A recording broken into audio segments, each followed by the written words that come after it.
Hey, this is Braden Pickleball Effect. Today we're going to talk about the Mach 2 Forza by Volair. So this is a new shape in their thermoform line, but I was interested in trying this one out because I like the shape they went with.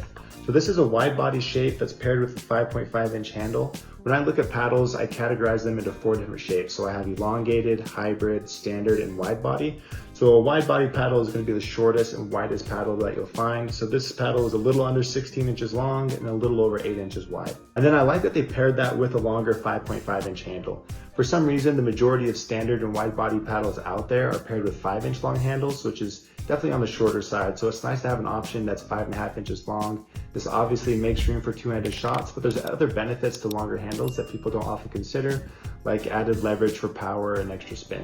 Additionally, I think that wide body and standard shape paddles are just often overlooked because hybrid and elongated paddles are just so popular. The main differences between a wide body and elongated shape is going to be shown in the numbers. So let's look at the numbers of these. So Volair is offering this paddle in 2 different thicknesses. They have a 14 millimeter and a 16 millimeter. I have both of them. The numbers are a little bit different here, so let's look at those. The average weight for the 14 millimeter is 7.7 ounces, while the average weight for 16 millimeter is 8 ounces. And then this is where the numbers start to look very different compared to hybrid and elongated shapes. So the swing weights are 110 and 112, and the twist weights are 6.9 and 7.26. These are very high twist weight numbers, especially considering for how low these swing weight numbers are. That's kind of the power of these wide body shapes, is you get this really stable twist weight combined with a more maneuverability and lighter swing weight. But you do give up some reach, right? So this is a ½ inch shorter than what you're gonna get in elongated shape, just to give you like an idea of what the difference really is between this and elongated shape. So here's an elongated paddle from Bread and Butter. Let's just put these side by side so you can see these. So that's the difference in length. And then you can see how much wider the Volair is. So there you go. This is the Mach 2 Forza. These are retailing for $180. If you are interested in these, please use my code 10effect for a discount and to support my review efforts. So let's go put these on the court and see how they play. After drilling and playing with the paddles for over 2 weeks, here are my thoughts on their performance. Let's start with chatting about the 16mm, then we'll shift to the 14, and I'll finish with some thoughts on choosing between a wide body and elongated shape before I share my recommendation. So the Mach 2 Forza 16mm falls into the category of a control paddle, but it belongs to a new generation of control paddles that have improved offensive capabilities compared to those in the past. The wide body shape loosens the tension in the sweet spot, resulting in a softer feel and less power compared to other thermoform paddles with a hybrid or elongated shape. This reduced tension and softer feel allows for better pace absorption and enhanced control. However, the thermoform construction of the paddle gives it more power, pop, and stability compared to previous generation wide body paddles. Thermoforming brings a fresh and exciting aspect to wide body paddles that were previously known for being overly soft and lacking offensive potential. The paddle has a lower swing weight of 112 and a high twist weight of 7.26. This is a nice combination of speed and stability that you don't get in a hybrid or elongated paddle. The paddle feels light and maneuverable, but also very stable and forgiving. The 16mm in particular just felt like there were no dead spots on the paddle and mishits were much less common. Although the paddle's wide body shape reduces the power level of the paddle, the enhanced sweet spot and speed make up for that in some ways. I noticed a reduction in unforced errors, which extended points until I found good opportunities to attack. Then the fast nature of the paddle with its lower swing weight made me better in hand battles. The spin on both the 16 and the 14 was really big. My spin tests were averaging around 2,150 RPMs, which are among the highest measurements I've recorded, and you can tell when you play. The spin is easy to tap into on every kind of shot from drives to dinks. Spin was not lacking anywhere and also helped add some offense to make up for the lack of reach and big power. The main drawback to this paddle was its loss in reach. The paddle may only be a ½ inch shorter than elongated paddles, but the sweet spot also sits a little lower on the face than elongated paddles, so it feels even shorter. This made it more difficult to reach in and attack higher thirds or those semi-attackable balls that you get when you're dinking. That's what you primarily give up going with a shape like this versus a longer paddle. Overall, I thought this was an excellent control paddle with a huge sweet spot, good spin, and lightweight nature.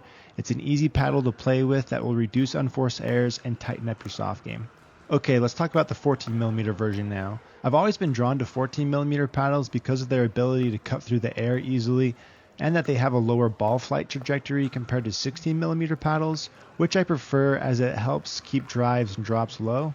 but the tighter sweet spots of 14mm paddles that you find in hybrid and elongated shapes make them less user-friendly and more challenging to fully utilize their capabilities. However, with the widebody design of the Mach 2, the sweet spot is improved and the paddle stability is increased.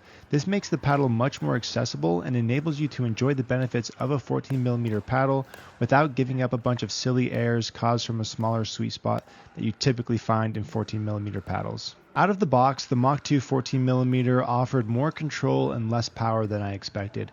The ball pops off the face a little quicker than the 16mm version, but I couldn't generate the same power on serves and drives compared to the 16. That was until I added some weight to give it the plow through it needed to add more power.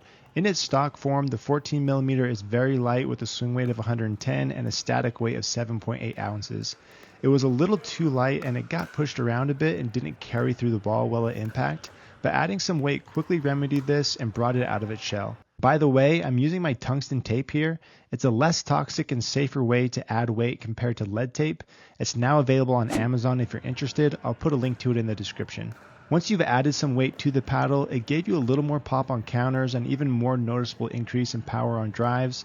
It even improved the control of the paddle, and I felt connected to it, though things like resets weren't quite as solid and consistent as with the 16mm, but it wasn't terribly far off. Although the paddle offers a little more pop than the 16mm, it was still consistent and predictable and isn't as poppy as 14mm paddles with a hybrid or elongated shape, which helped keep it controllable, though I would say the 16mm was easier to take pace off the ball when you needed to. When I compare it to other popular paddles with a similar shape and thickness like the Yola Anabrite Scorpius or the Engage Pursuit EX, I thought the Mach 2 Forza 14 was the easiest to control out of those, but also offered the least amount of power. This can be a good or a bad thing depending on what you're looking for. I appreciated the extra speed of the thinner core at the net and felt confident with counters and hand battles. This was a highlight of the paddle for me. It was so easy to move and manipulate. I really felt like my volleys got an upgrade at the net. After adding some lead tape, I would consider this an all-court type paddle, but it didn't have the power and pop to put it into the all-court category without the added weight. Also, like the 16mm, the spin was big and just as good as anything else out there in that department. And also like the 16mm, the main drawback to the paddle was that it's shorter and you have to sacrifice some of the benefits of the extra reach that longer paddles give you. Overall, I liked its speed and forgiveness for a 14mm and think there will be a good number of players who will like that it's more controllable for a 14mm paddle compared to other thinner core paddles out there. Let's talk about shapes for a second and how to pick between a wide body or elongated shape. So here's a quick list of general advantages and drawbacks of each shape. The sweet spot on a wide body shape is lower on the face and more expansive, while the sweet spot on an elongated paddle is higher on the face and tighter from side to side. Because of the difference in sweet spot locations, the wide body shape feels more than a ½ inch shorter when you play with it compared to an elongated paddle. A wide body paddle is going to offer better control and pace absorption, a softer feel, more stability, and increased maneuverability, but these things come with the sacrifice of less reach and less power. An elongated shape is going to give you more power, more reach, a firmer feel, and a touch more spin at the sacrifice of a smaller sweet spot. Picking between the two depends on what you value most.